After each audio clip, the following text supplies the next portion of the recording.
Comment est né Yours? Bonne question. Je suis resté 25 ans sans aller chez le dentiste. Je viens d'un milieu plutôt rural où la dentisterie avait pas une approche très sexy à ce moment-là. J'ai un ami très proche qui, lui, est chirurgien et me parlait de dentisterie avec passion, avec amour. Ses mots à lui, en faisant des parallèles avec des choses qui me parlaient d'autant plus de mécanique, de précision, et avec tellement de conviction qu'il a fini par me remettre en fauteuil. Et une fois arrivé dans le fauteuil, ça n'a pas empêché les mains moites, malgré toute la confiance que je lui accorde, de me retrouver dans des moments où je me pose des questions, je dis, ah, ça manque de divertissement dans cet environnement. Puis de là, en creusant un petit peu, j'ai vu qu'il y avait des choses qui existaient. Moi, j'ai eu mon approche, mon expertise plutôt de designer, et j'ai créé ces premiers plafonniers en intégrant donc un écran, et après on a poussé un petit peu le vis avec pour une expérience plus immersive avec des casques à conduction osseuse, en faisant plein d'essais pour créer ce plafonnier. Donc si je devais résumer, Yours a été né par amour, en fait, par amour comme on m'a parlé de la dentisterie qui m'a fait revenir en fauteuil. J'ai créé maintenant ces plafonniers en ayant une approche complètement à contre-pied.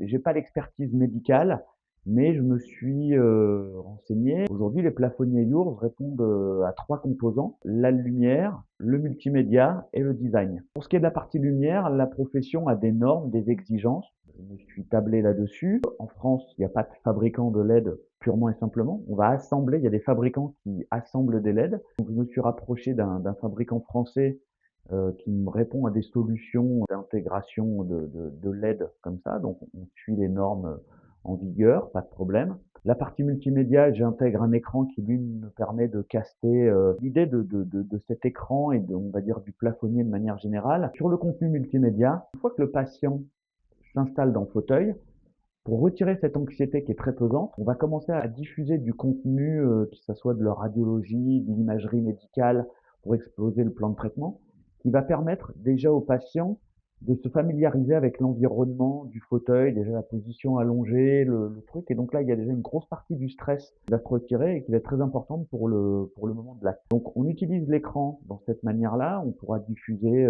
l'empreinte, c'est très ludique, l'empreinte en bouche, ces choses-là. Et ensuite, au moment de l'acte, on va mettre un contenu divertissant avec soit un support de Netflix, YouTube, ou ce que l'on souhaite. En fait, on est très ouvert. L'assistante ou le praticien qui va choisir.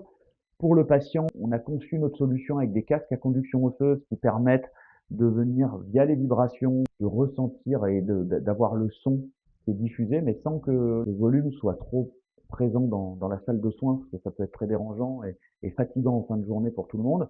Donc comme ça, on a, et pour l'assistante, c'est très simple, un petit coup de lingette, c'est très hygiénique, très simple. Et vu qu'on n'occulte pas les oreilles, ça nous permet d'avoir un échange praticien-patient qui permet d'avoir un bon soin dans la.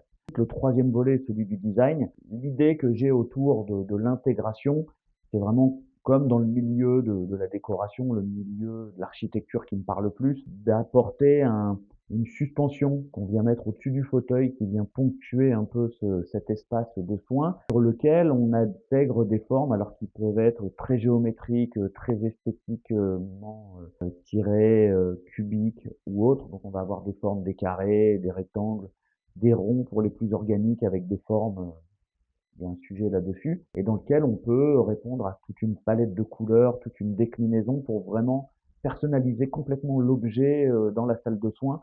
Les cabinets et les cliniques évoluent vers des finitions qui sont de plus en plus chaleureuses, donc on peut utiliser les matériaux, les matières, les couleurs qui se rapprochent de l'environnement et pour vraiment personnaliser l'objet à cet endroit pour qu'il vraiment s'intègre et qu'il prenne sa place. On peut également intégrer le logo du cabinet, le nom du praticien. On peut aller assez loin et on a même une collection qu'on appelle Modula, qui est une collection complètement sur mesure, où là on répond aux exigences soit de l'architecte, soit du client. Bref, l'idée c'est de faire un plafonnier qui répond aux besoins. C'est pour ça que j'ai créé Yours, parce que Yours c'est le vôtre. Donc c'est vraiment d'emmener la personnalisation au plus loin si possible. Sinon on a une gamme rond, carré, rectangle qui répond déjà au plus grand nombre. Pour répondre à la question du process de fabrication, on a plusieurs possibilités. J'ai soit une approche un petit peu plus à l'ancienne, pardon, où je vais moi modéliser quelque chose, une forme qui m'inspire, et ensuite je vais migrer sur de la CAO, donc là je vais le redessiner tout en 3D et je vois comment il s'intègre. Ou inversement, je commence par de la 3D Et ensuite, à un moment, je suis quand même obligé de le matérialiser à l'échelle 1, de faire une maquette, de faire un peu ce premier master pour avoir des besoins de volume. La pièce est suspendue au plafond, donc la perspective n'est pas la même. En fait, on la voit du dessous. On a besoin de recul pour voir comment elle s'intègre. Est-ce que les formes, est-ce que les volumes, les courbes, que ça fonctionne en fait. Des fois, en 3D, on va voir que ça marche, et puis en vrai volume, on l'a pas forcément. De ma manière, donc je le fais. Au final, il se retrouve en 3D, qui me permet après moi de faire de la mise en plan et la mise à plat de toutes ces 3D pour mon process de fabrication. On fabrique tout dans l'atelier ici, Sifour-les-Plages, dans le sud de la France.